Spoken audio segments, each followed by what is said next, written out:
just takes longer to melt. It's bigger.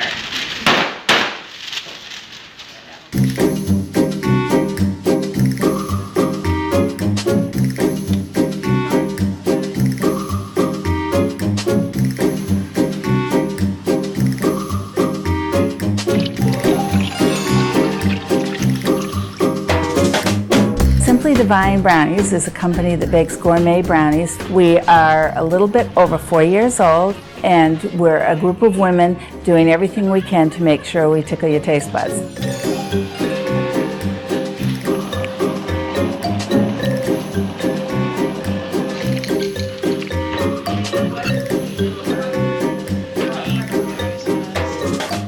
In our family, when we go on a road trip, we eat away the miles. And I was taking my daughter back to Columbia to grad school, and we pulled into a local bakery and we filled up a bakery box with sweets. And drove down, and on the way she was eating these brownies and cupcakes, and I think we had some croissants and different things like that we had picked up. And she's just like, these aren't that good and they're not worth the calories, and I can make them way better. The thing is, I had just retired from teaching that June, and I was starting to get a little bit antsy. Everybody else had gone back to school and I hadn't. So I thought, why not? And that's when Simply Divine Brownies was born. When my mom said she's going to start a brownie company, I don't think anyone batted an eye. That would be great. Anything that you make would be great.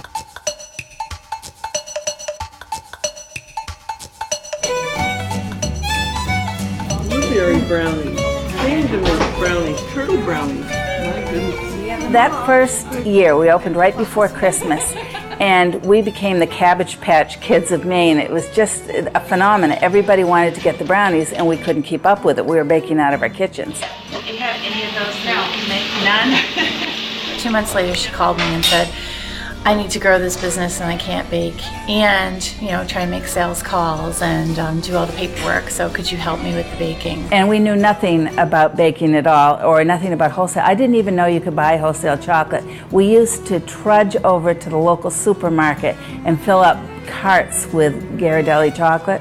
So we started out with absolutely no how, but a good recipe.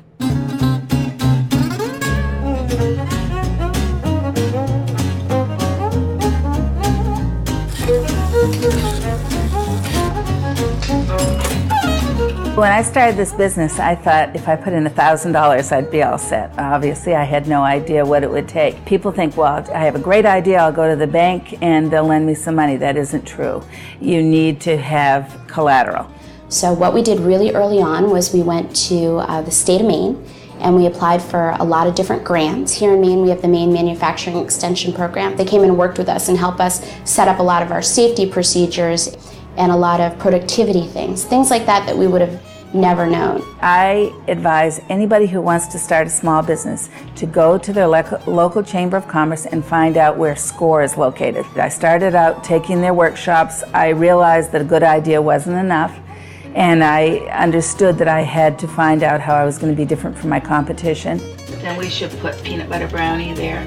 Okay. Trina and Megan are really creative marketers. It's amazing the number of things that they can do with brownies. Amazing. Who would have thought to have it mixed with blueberries? I never would have.